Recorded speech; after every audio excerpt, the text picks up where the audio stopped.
পাবনার সাধুপাড়ায় পূর্ব শত্রুতার জেরে এক যুবককে কুপিয়ে হত্যা করার অভিযোগ উঠেছে। এই ঘটনায় জড়িত সন্দেহে একজনকে আটক করেছে পুলিশ। অন্য মানুষের বউ হচ্ছে বলে ঠাসি দোষিল, আগের দিন আবার কাইলো বলে যায় তারে বাড়িতে যায় কি করছে আল্লাহ মাবু সেই জানে। আমি আমার ছাড়ালেকে লি চলে আসতেছি, এখন ওর বাপ আইসি হুকুম দিলে যে হাসে মাসি তুলি বই কি কইলে যে ধর সালারে তাই কইলে, আর ওর বাপ কইলে দেখি বাপ আর বড় ভাই কইলে দেখি ওই সেরা কইলে কি দাবড়া ধরে দিন আমার ছেলেকে মারি ফেলাইছে, মারলে আবার ওই ছেলে আর একটা ছেলেকেও চাকু মারলে, মায়ের কেসি না চাকু দিয়ে মারলে সাথে সাথে আমার ছেলে জন বাড়া গেছে ওই ছেলে হাসপাতালে।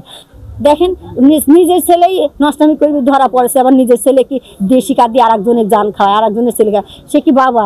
1 অক্টোবর রাত 1টার দিকে সদর উপজেলার দোগাছি ইউনিয়নের দক্ষিণ চর সাধুপাড়া ব্রিজের পাশে এই ঘটনা ঘটে।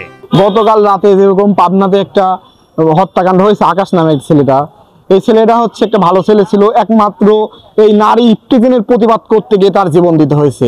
এক্সট্রিম মশার কয়েল প্ল্যান্ট ফাইবার দিয়ে তৈরি, তাই সহজে ভাঙে না, সুগন্ধিযুক্ত ও নিরবিচ্ছিন্নভাবে জ্বলে। ডেঙ্গু, চিকুনগুনিয়া বাহি সহ যে কোনো মশার বিরুদ্ধে দেয় এক্সট্রিম সুরক্ষা। মিল্লাদ নামের ছেলে হচ্ছে আপনার প্রতিদিন যে কাজলের ব্রিজ দিয়ে মহিলা বা স্কোয়ারে যা চাকরি করে, সকালে দিকে গেলে মানে ভোরের টাইম স্কোয়ারে যায়, তো দেখে হচ্ছে ইফটিজিন করে ও, আর সাথে ওদের কিছু গ্যাংয়ের লোক আছে 4-5 জন, ওরা সবাই নেশাখোর।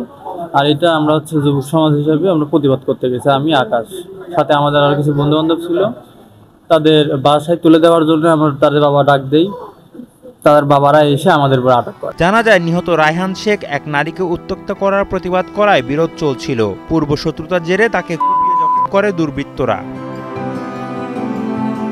হামলার পর স্থানীয়রা তাকে উদ্ধার করে পাবনা জেনারেল হাসপাতালে ভর্তি করলে কর্তব্যরত চিকিৎসক তাকে মৃত ঘোষণা করে। এ ঘটনায় তদন্তে নেমেছে পুলিশ।